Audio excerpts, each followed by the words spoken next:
నేను నాకెందుకులే అని నా సినిమాలు నేను చేసుకుంటున్నా. ఎస్, అమరావతి విషయంలో శివాజీ ఎప్పుడైనా మాట్లాడతాడు, ఎప్పుడైనా ఏ పార్టీతో అయినా ఎదురెళ్ళి మాట్లాడతా. అది రైతుల కష్టం. ఆ కష్టాన్ని మీరు మీ ఇష్టం వచ్చినట్టు ఎవరికాళ్ళు వాడేసుకుందామంటే చూస్తా ఊరుకోం. ఏంటి, నేను ఈ సినిమా రిలీజ్ ముందు ఇచ్చిన ఇంటర్వ్యూ మీ అందరికి చాలా ఇబ్బందిగా అనిపించింది కదా. నేను ఎప్పుడైనా మాడతా గురు, ఎవడికి భయపడను. మీలాగా ఆడెవడో ఇచ్చే పేటీఎం డబ్బుల కోసం నా బతుకు నడిస్తే చాలులే అని అనుకుని పోయే రకాన్ని కాదు నేను. అలాగైతే మీ అందరూ తెలుసోలేదు, నేనే ఒక వ్యవస్థను ఏర్పాటు చేయగలిగినోడిని నేను కాదు. ఈ బతుకిచ్చింది మనకి జనం, అది నాకైనా రాజకీయ నాయకులకైనా. మధ్యలో పేటీఎం గాళ్ళు ఉన్నారు చూసారా మీరు, మీ అందరూ ఈ సినిమాని ఆపగలరేమో, మీరు శివాజీని ఆపలేరుగా.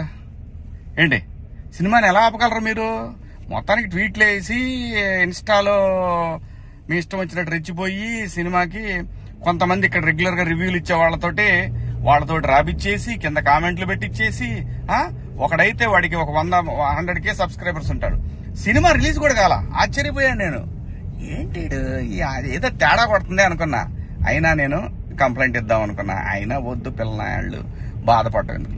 కానీ రే, పేటీఎం బ్యాచ్ నన్ను తగులుకుందాం అనుకుంటే మీ ఓడికే ప్రమాదం. గుర్తుపెట్టుకోండి, నేను జనం కోసం బతికే మనిషిని, జనం డబ్బుల కోసం బతికే మనిషిని కాదు. వద్దు గురు, నా జోలి వద్దు. జగన్ గారు, నేను మళ్ళీ చెప్తున్నా, నాకు రాజకీయాలు వద్దు. నాకు కావాల్సింది, నేను అమరావతి రైతుల కోసం నిలబడ్డాను, జనం కోసం నిలబడతా. అది ఏ పార్టీ అయినా, అది మీరైనా ఇంకో పార్టీ అని ఎవరైనా సరే, ఎదురొస్తే జనానికి ఎదురొస్తే మాత్రం నేను నిలబడతా. కానీ నేను మాట్లాడుకుందా ఇంక నుంచి. నేను డైరెక్ట్ గా అడుగుతా పిఎం గారినే, ఈ దేశంలో సిబిఐ మీద నమ్మకం ఉండాలంటే, సిబిఐ మీద నమ్మకం కుదరాలంటే ఫస్ట్ కేసులను రాజకీయ నాయకులందరినీ కూడా పక్కన పెట్టి, రాజకీయాల నుంచి పక్కన పెట్టి, వాళ్ళు మంచోళ్ళ చెడ్డోళ్ళ అని తేలిన తర్వాత వాళ్ళని పాలిటిక్స్ లో ఉండే విధంగా చేయగలిగితే బాగుంటదని పిఎం గారిని కూడా అడుగుదాం అనుకున్నా. ఇక నుంచి మిమ్మల్ని రోజు అడుగుతా. ఇక నుంచి మీకు రోజు నా జోలు రావద్దు. నేను నా బతుకు నేను బతుకుతున్నా, నిజాయితీగా బతుకుతున్నా. ఏ రాజకీయ పార్టీ దగ్గర పోయి చేయి జాపలా. మీరంటే భయపడతామా? ఏం చేస్తారు అబ్బాయి? మీ గవర్నమెంట్ ఉన్నప్పుడే ఏం చేయలేకపోయారు. నన్ను ఎందుకు చేయలేకపోయారు తెలుసా? పైన నేచర్ ఒకటి ఉంది అబ్బాయి.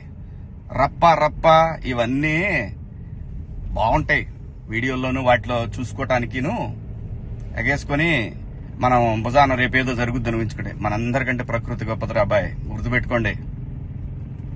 అయినా వ్యవస్థ గురించి ఆలోచించాలి కానీ, ఎవడో ఒకటి డబ్బు సంపాదించుకుందాం జనం మీద అని వాడి కోసం వాడిచ్చే 1000 రూపాయలు, 4000, 10,000, 20,000, 1,00,000, 2 లక్షల రూపాయల కోసం ఎంతమంది భావితరాల భవిష్యత్తు ఆడుకుంటారా మీరంతా?